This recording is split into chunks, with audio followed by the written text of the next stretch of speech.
Okay, so today we're gonna go over the heart, how blood goes through it, how electricity goes through it, the parts of the heart, how to read an EKG, and stuff like that. So as we're looking at this little GIF, you see that it almost looks like one big motion. We're gonna break this down. And we're gonna break this down while we go over our parts of the heart. So here I drew this heart. I recommend when you're studying the heart to learn how to draw it, because when you learn how to draw something, you pretty much got it down. Like when you're drawing a stick figure, you know where the head is because you drew it. So where blood starts flowing, or it doesn't really start flowing, but where we're going to start is that you see the blue. Blue means that there's no oxygen in the blood. So when you see parts that are blue, it's gonna mean that the blood going through it doesn't have oxygen in it yet. Or parts that are red means that there is oxygen in the blood. So you could tell that the stuff with the blue goes first and stuff with red goes second. So first things first, our blood is gonna enter through our two vena cavas. It's gonna enter through the superior vena cava and our inferior vena cava. It goes through the superior vena cava when it's coming from like your head or your arms. It goes up through your inferior vena cava when it's coming from your legs. So it's gonna build up in the atrium. Just like in this animation, you see that comes into these top parts first, which is the atrium. And when you think of an atrium, think about these large, big open spaces, just like that, where it's going to be the first to go. So it's going to build up first in our right atrium. Wait a minute, right atrium? Don't you mean left atrium? No, because our heart, when we're talking about it in the parts, it's opposite. So our left is actually going to be our right, and our right's going to be our left. So it's going to go and build up, and it's going to fill our right atrium, right? It's going to fill it all up. And then we have our valves, these little flappy flap things. This is our tricuspid valve, and they're the things that stop this blood from just immediately flowing through. You could see in this little GIF that these open to let the blood go through. So we're gonna open that part. And it's tricuspid and not a bicuspid because there's technically 3 little flaps. Thing is, every design I see there's 2, but trust me, there's 3. I don't know why, but there's 3. I swear. Right, so our blood is gonna flow from the atrium through the tricuspid into our right ventricle. Right? Did I not write this down? Our right ventricle. Let's write it down now. Right ventricle. I don't know how to spell, so it's gonna go into our right ventricle. Right, and this is where, like, biggest part. Kinda. Right, so once it goes from our atrium through our tricuspid valve into the right ventricle, you see how it fills up in this little animation. Our valves are gonna close because we can't have a steady waterfall. No, it's gonna stop.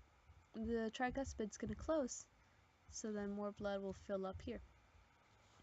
But so basically, all the blood here is gonna be pushed up by the walls of our heart. It's gonna be pushed up. I'm gonna in black say what we gone so far. I'm gonna go through here.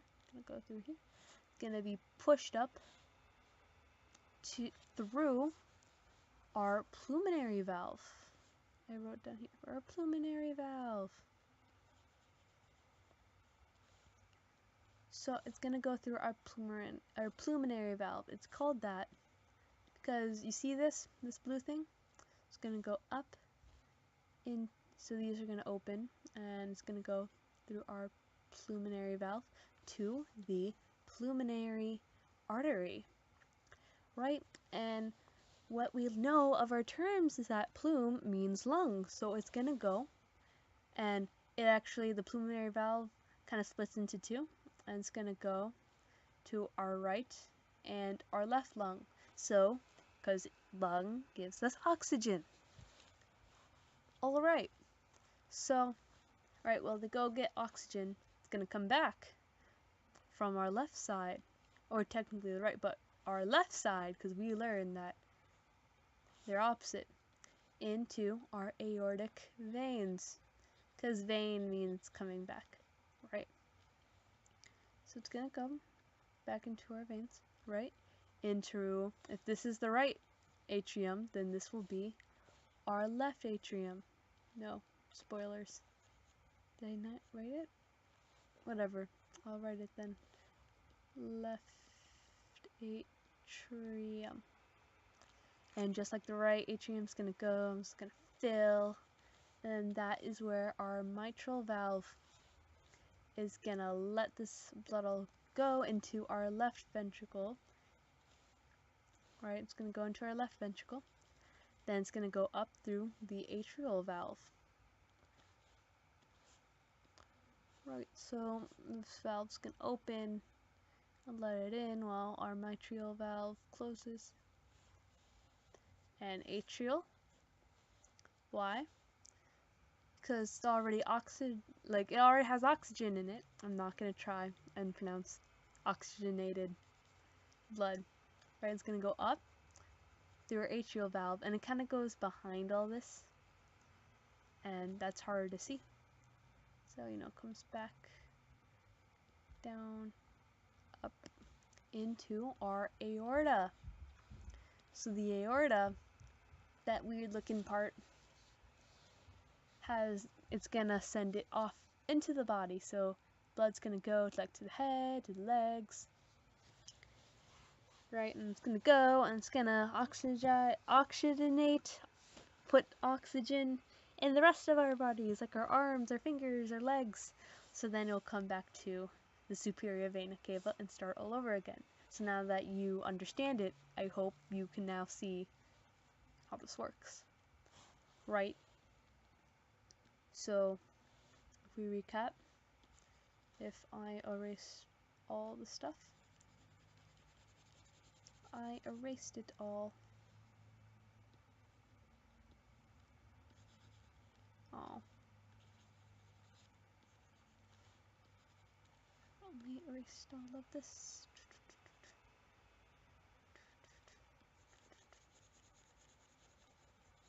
Still erasing. Then we know that's going to go through our superior vena cava, or from our inferior vena cava. It's going to fill up the right atrium. It's going to fill up this right atrium, and it's going to go down through our tricuspid valve to our right atrium. Going to go up, go through the pulmonary valves into the pulmonary artery, where it's then going to go to our left and right lung. And then it's going to come back, go through our left atrium, down through the mitral valves into our left ventricle. Then it's going to go through our valves, our atrial valves, and through to the aorta, and then out from the aorta. Right. So now we know how blood flows through. How about, so what pushes the blood? What pushes our blood? So I'm going to just keep everything up there. Annoy you by keeping little bits up. So I'm going to redraw our valves really quickly, because valves are important. Right. So remember that the blood kind of gets pushed through. Like, you see how this bottom part like kind of goes up and pushes the blood to our pulmonary artery and to our aortic valves. See how it goes whoop, this part? So how does this thing move? How? Well, we're going to talk about our nodes. So in green, we're going to go and we're going to color in our SA node, which is going to be, I'm going to put it on this layer, which is going to be up here, our SA node. And then we have our AV node, right? I almost forgot what it was called. AV node is here, right? And then we're going to have the bundle of his. And then our little branches. Right, so if you didn't catch that, don't worry, I'm going to go over it. So, we're going to start with our SA node. SA node. Right, so the SA node. It's going to send an electrical impulse. Actually, now I think about it, is the AV node. I think the AV node is more like up here. It's going to send an electrical impulse. Like woof, woof, woof. To our AV node. Right. So, I'm just going to send it to our AV node and be like, yo, hey, send an electrical impulse.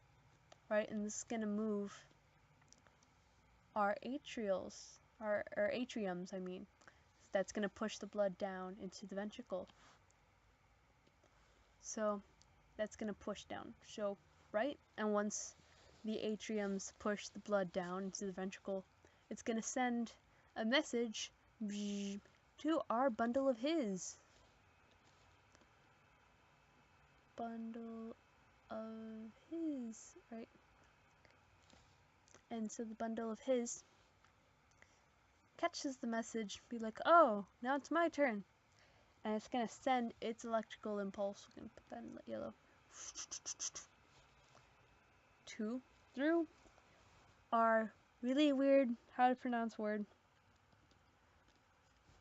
Like, Purgin fibers. I think that's how you pronounce it. I think. Fibers. Purninji fibers, maybe? I don't know how to spell, and if I don't know how to spell, I don't know how to... I'm going to call them the P fibers. Right? And so, it's going to go down, and then it's going to release the electrical impulse. So it can move this bottom part up so it pushes the blood. So, SA node goes to AV node go to bundle of his, bundle of heads. Gonna send the electrical impulse to the heart so it could push. Now that we know this part, we're gonna go into EKGs. EKGs, let's go. So I'm gonna minimize that part. So an EKG. So EKGs look something like that. Right. I'm gonna retry that again. I'm gonna do that again. Let's do this in black.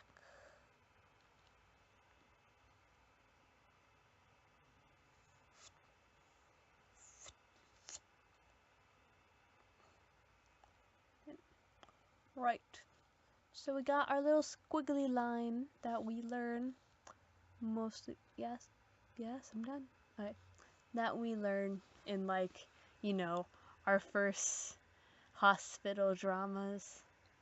So we're gonna label this. Oh no, these big words, right? Nope. P Q R S T U. That easy. Alright, so you see this. Alright, cool. Labeled. Now what? Well, I'm going to show you which part of the heart this represents. So I'm going to erase this bit. And I want to go back up into this part. Right?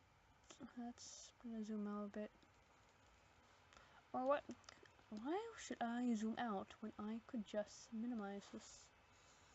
I can make this... No! I'm gonna make this smaller. Right, layers. I forgot about layers. Whatever, minimize, yeah. So, drawing problems. So I'm gonna redraw the thingy-majigger, our EKG, and make it bigger.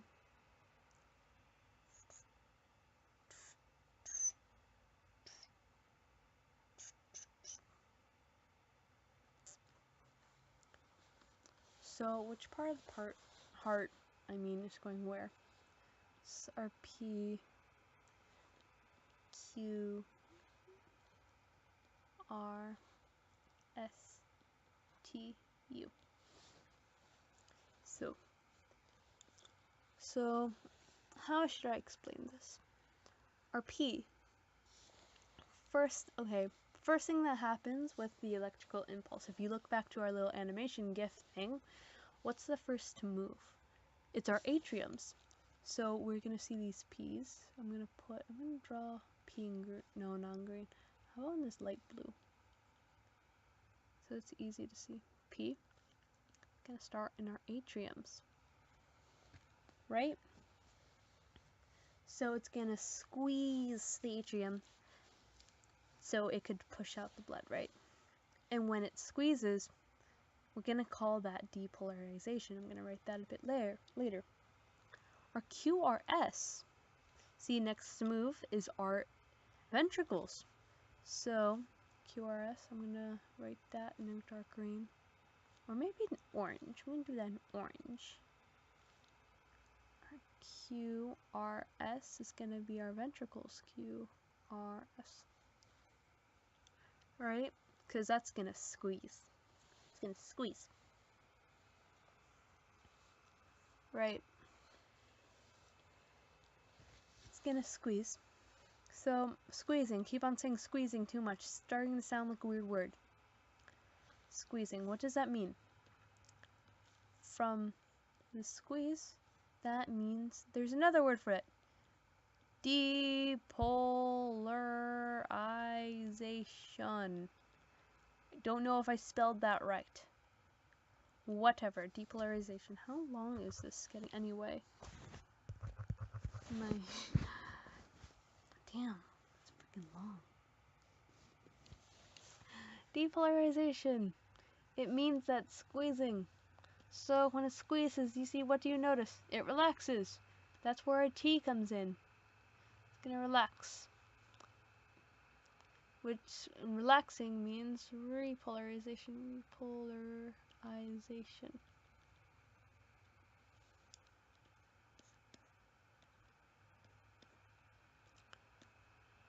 Right?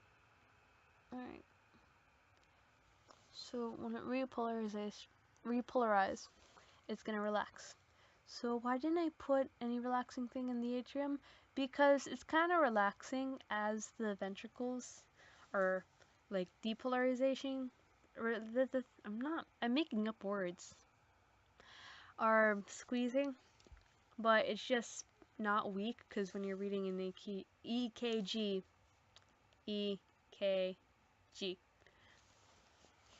it's not, the electrical impulse isn't as strong as it is when the ventricles are squeezing. So, I understand. How about U? U is an anomaly. Yes, U, this part, no one knows exactly what it is. It's Illuminati, maybe. U, we're not really sure exactly what part of the heart is U, but we still use it because, to be honest, it will be a surprise if you can even see U. U is just tiny little bump in a flat line. But you can see U when there's something wrong with the heart. So you use U as kind of like a reference if it maybe U is like really big or maybe going down, then you could tell something's wrong. The heart. None confirmed. So I think I'm gonna wrap it up there. This is getting kind of lengthy. But yeah,